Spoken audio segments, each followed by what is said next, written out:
Yo, what's going on, guys? Welcome back to a brand new video. I hope you guys are doing well, and holy shit, like, we have some news to talk about here because it's reliable. It's coming out by Shams. This isn't some fake Twitter account with no sources. I love when they just tweet out some bullcrap and there's no sources behind it at all. I understand you're looking for the likes, you're looking for the follows, you're trying to get that clout.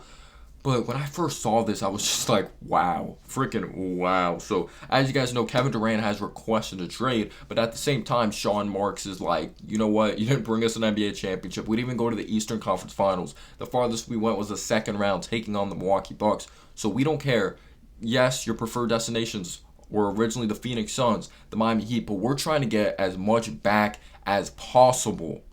And that's very hard to do when you have a superstar caliber player or you have a superstar player of Kevin Durant, who's one of the best scorers of all time. Obviously, he's won a couple NBA championships. You can value them if you want. Some people don't value them. I completely understand that. There's tons of why the hell did he do that? Like, decisions in his NBA career, even going to the Brooklyn Nets, a lot of people clown that. So when you look at his skill set, 6'10", people label him at 7 foot. He just handles the ball like a guard. He can hit shots down the stretch. He's just able to rise upon anyone, shoot the basketball. He's athletic, plays defense. He could do pretty much almost everything out there on the basketball floor. He's a ridiculous talent, and I don't think we'll ever see a talent like that. So obviously, if they were going to trade Kevin Durant to the Suns, they want Devin Booker, but it looks like that's not happening. And at some point, Sean Marks is going to have to realize that they're going to have to meet in the middle with some team, or maybe not meet in the middle, but they're not going to be able to get back what they really want. And I think they kind of messed up here if this proposed trade is real, which it is real because it's coming out by Shams. So they're going to have to try to acquire as many assets as possible.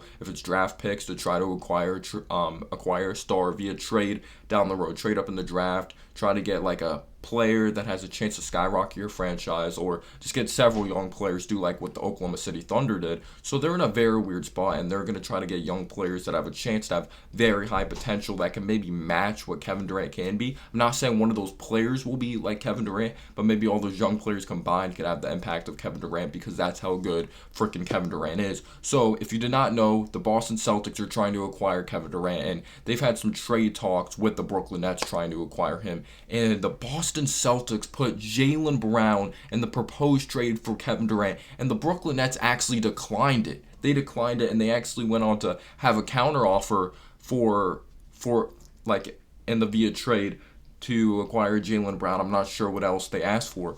Maybe they didn't ask for a lot. Maybe it was just like Jaylen Brown. I don't know the details after that. It literally just says that like they proposed a trade of Jaylen Brown for Kevin Durant. And if there was enough in there, the Nets are stupid, because if you think you're gonna get a player better than like Jaylen Brown via Kevin Durant trade, I think you're honestly stupid. Jaylen Brown just averaged 23 points per game in the finals. He hit big shot after big shot in Game 6. I believe he had 30 points. He could elevate over a bunch of different types of personnel. He's an athletic freak of nature. He's a 3-level scorer. This dude is just so dominant, and he's only 25 years of age. And I guess that's what kind of pisses me off about how, yes, you want to win that NBA championship, the Boston Celtics, but there's kind of a risk, there's kind of not, because it's like you could say Kevin Durant, Jason Tatum, you have Robert Williams defense, you brought in a Malcolm Brogdon, low risk, high reward move, because yes, he may be 29 years of age, but he's still a good player, but then he can't stay healthy, so there's a big risk there as well. So I trust him a little more maybe than a Marcus Smart, but it comes down to experience as well. If they go to the NBA Finals again, it's going to be Malcolm Brogdon's first NBA Finals, but I like what he brings consistently more offensively, but I believe that's one of the main reasons they didn't have to give up a lot, because he can't stay healthy, and he's getting up there in age because he played 4 years of college basketball. That's, like, it's just crazy to me that he's 30 years old, because I feel like he was a rookie a few years ago, but again, played 4 years of college basketball, ended up winning that Rookie of the Year with the Milwaukee Bucks. So this is gonna ruin chemistry. Like, yes, possibly you'll win one championship, in my opinion. We don't know how much Kevin Durant has left. You never know with injuries. He's still one of the most dominant players in the league. I know he really struggled in that Brooklyn Nets Celtics series, but that Celtics defense was freaking elite. That was one of the best defenses I've ever seen, because no one just gets in Kevin Durant's head like that. I feel like Kevin Durant is never phased against any types of personnel, but they made him turn the ball over. We saw him miss shots that he usually never misses, even if he's freaking double team, triple team. Like, he's capable of knocking down a bunch of different types of shots if it's from fadeaways off one leg. So I'm not gonna like make an excuse for Kevin Durant. He played bad, and the Celtics definitely got to him on the defense side of the basketball.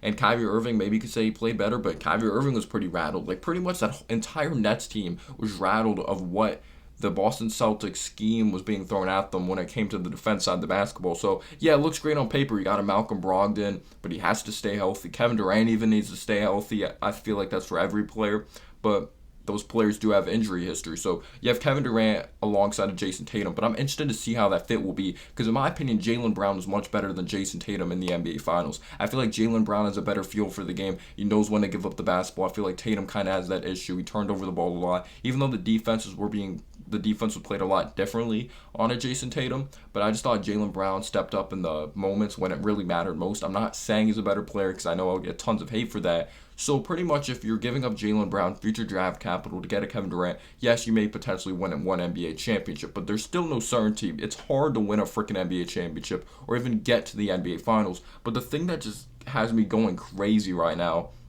thinking about Brad Stevens' perspective, you were close to winning an NBA Finals. You brought in a Malcolm Brogdon. I would have run it back right there and see if you could win an NBA championship with Brogdon healthy. Not really put that much weight on a Marcus Smart in the NBA Finals on the offense side of the basketball. Like, I thought that would have been fine. Like, don't take any more risks. Run it back with this squad.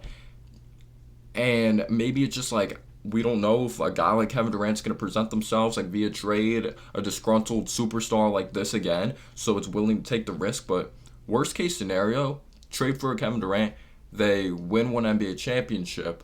But if they potentially if you hold on to Jaylen Brown, he's 25 years of age. I think he's going to continue to get better, become more disciplined. He could already do tons of things out there on the basketball floor, like defend, if I'd even mentioned that as well, and his passing starting to improve as well, and it's an experience factor. It was their first time in the NBA Finals, so worst case scenario, you don't hold on to Jaylen Brown. Let's say if you held on to Jaylen Brown, he continued to get better, the Celtics team continued to just gain experience, you have a chance to win more than one NBA championship while getting an older Kevin Durant who's still a fantastic player. Maybe you just win one. Again, we won't know until this actually works out there on the court if they acquire a Kevin Durant or don't acquire a Kevin Durant, but in my opinion, Jaylen Brown should be untouchable. And if I was Jaylen Brown, I would be pretty upset if I'm being real with you guys. Like, Jaylen Brown played his ass off in the NBA Finals, was one of the best players in the NBA Finals, one of the main reasons you were there. And he's like, you're giving me up? I feel like there's going to be some frustration in the locker room if this trade doesn't go down now, to be completely honest with you. And I think there's going to be less loyalty when it comes to the front office with Brad Stevens and Jaylen Brown. That's just me, though. Would you rather trade Jason Tatum for a Kevin Durant, or would you rather trade a Jaylen Brown? But at the end of the day, the Nets rejected it. Again, I don't know what else was in that deal, but I'm trying to get freaking Jaylen Brown if I'm the Brooklyn Nets. I just think that would be freaking awesome. But let me know down below your thoughts, and peace out, y'all.